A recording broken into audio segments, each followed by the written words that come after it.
Hey, it's Eric here with a 1954 Chevrolet 3100 pickup truck. This truck belongs to my buddy Brandon, and I'm just helping him sell it. So I'm doing pictures in a video for him. We're going to take it for a quick spin. It's basically all original from bumper to bumper except for the engine and transmission. It's got a 305 V8 with a turbo 350 transmission, automatic.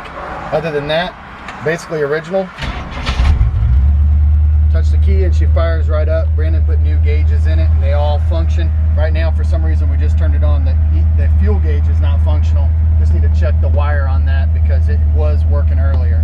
So sometimes, you know, when you put these things together, the things get a little loose.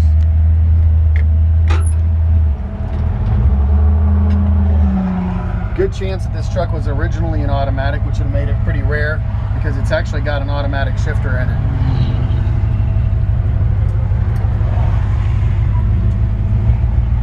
I am holding a camera with one hand, driving it with the other.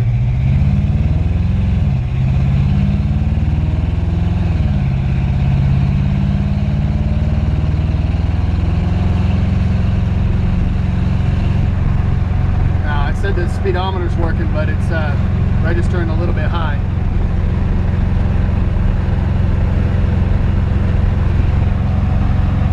Probably not quite doing 75 miles an hour, probably doing closer to about 55 or probably about 55 or 60. This truck drives nice and straight down the road. It does have a little shorty exhaust on it, so it's a little bit loud. It sounds cool.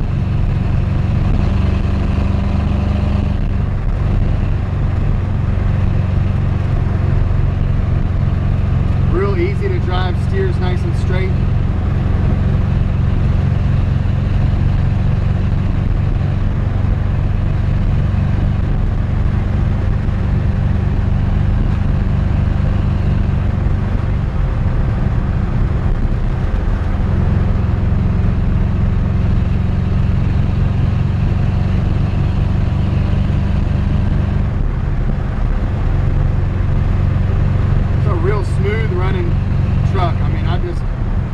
I'd about jump in this truck and go drive it home. I live about an hour and a half from here. It's still got the original drum brakes, but they stop straight.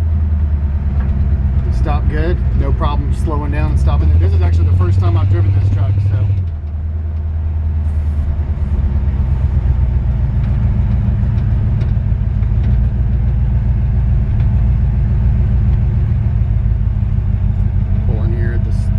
Church and a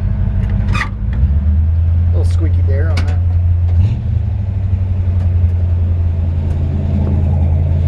A nice sounding exhaust, kind of aggressive, but sounds good. I don't think it's too loud, but it is louder than a quieter exhaust. I guess that's a little redundant, but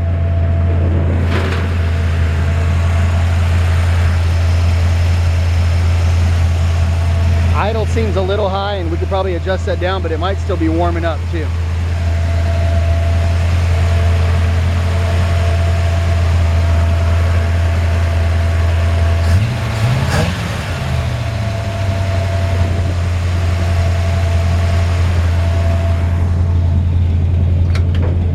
I'm going to shut her off so we can hear a little better.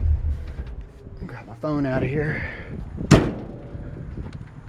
Beautiful engine detail, nice and clean under the hood. Like I said, it's got a 305.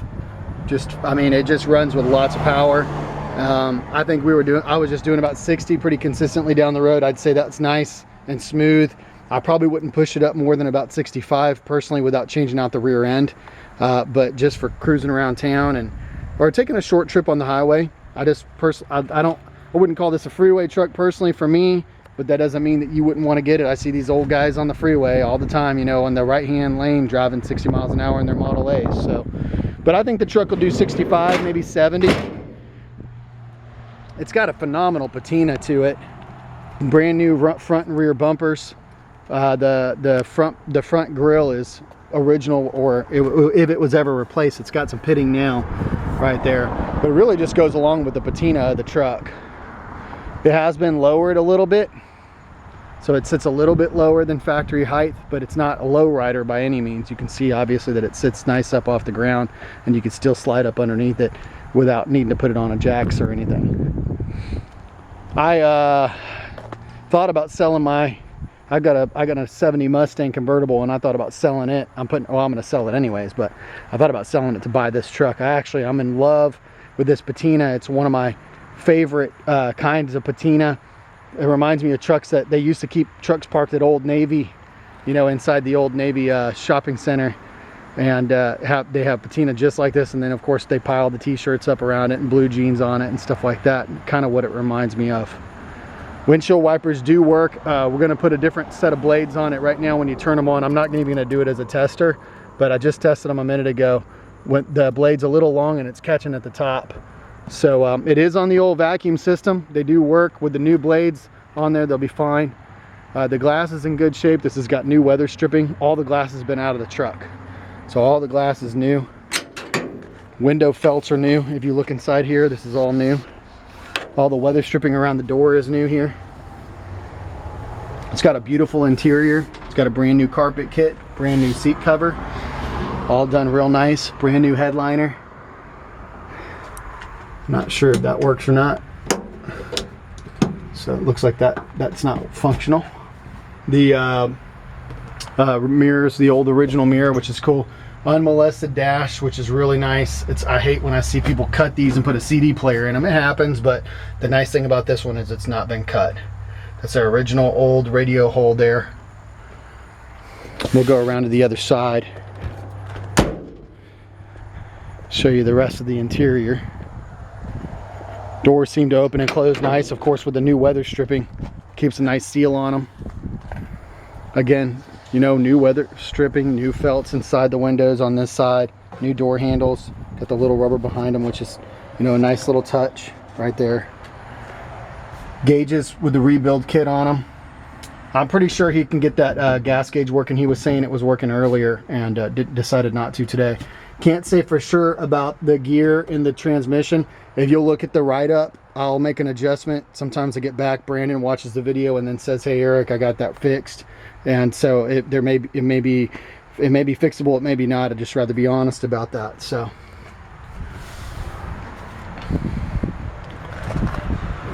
beautiful wood bed back here with stainless strips, polished, or either that or the chrome.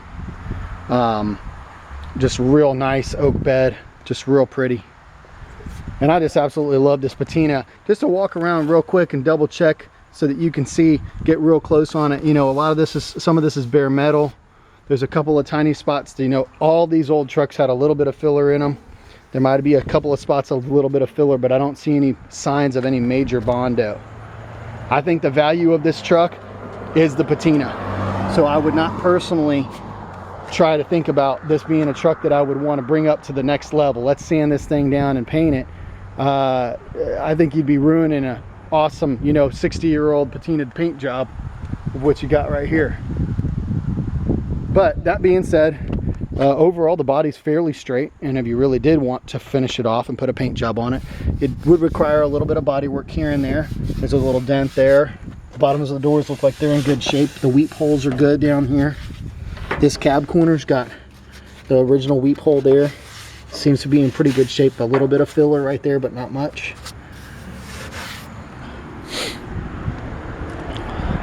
Tailgate's got a couple dents on it. Consistent, there's one here, and if you look down here, there's one here. They're not quite lined up, but that's not uncommon. I would love to have this tailgate sitting on, hanging on my wall. If I could just buy the tailgate off this truck, I'd be happy. A couple of holes back here, not sure what that is. They almost look like bullet holes. Maybe somebody had customized and done this a while back and put a spare tire holder here. It might be kind of cool to put the spare tire holder back on it. I would consider maybe doing that. Another thing I would consider is putting some porta walls on it, make it look like it's got white walls. They really drive better. Radial tires drive better than real white wall tires.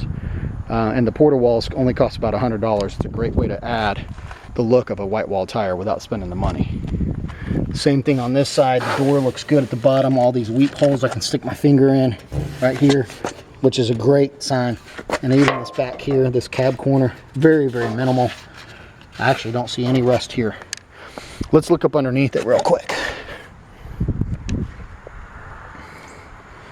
Underneath these step sides appear to be pretty rust free. There's the emergency brake cable. It does not appear to be hooked up to the emergency brakes. I can't tell for sure. It looks like it circles back. We can get inside real quick and tug on it. Floor pan, battery box, actually in great shape. This is an awesome thing to see, an original battery box in that condition without a bunch of rust. That's unbelievable. New exhaust. It's got the tiny little boxes, and that's what makes it have a little bit more of an aggressive.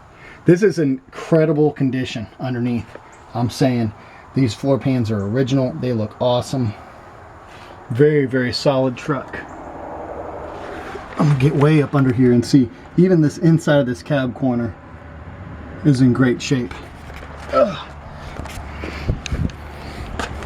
Inner fender well. I don't see any rust in there at all. On this passenger side. Driver's side inner fender well. Same thing. Nice and clean in here. A little bit of mud from Georgia red clay right there, but very, very solid. Now it does look like Brandon blasted the frame underneath here and did a nice job of painting some paint, you know, on the frame in certain spots just to clean it up. Again, step side on this side is also original. Typically you'll see rust in these. I've got a 47 this one's rusted out. This is not. This is nice and solid. Up underneath the truck on this side as well. There's your original cab corner. Tiny, really small spot of rust. Maybe the size of a silver dollar there. That doesn't look like it's ever been replaced. That is the original cab corner. A couple of little spots here where there's some undercoating coming down and potentially maybe a spot of rust there. Can't tell for sure. I almost could be tempted to advertise this as a rust-free truck from what I'm seeing, but I'm not going to. It's probably got a couple of little spots on it. Like I said, there's a little spot there. Real quick, let's look at these rear cab, inner fender wells, and I'll cut you loose because I'm running a little bit long on the video.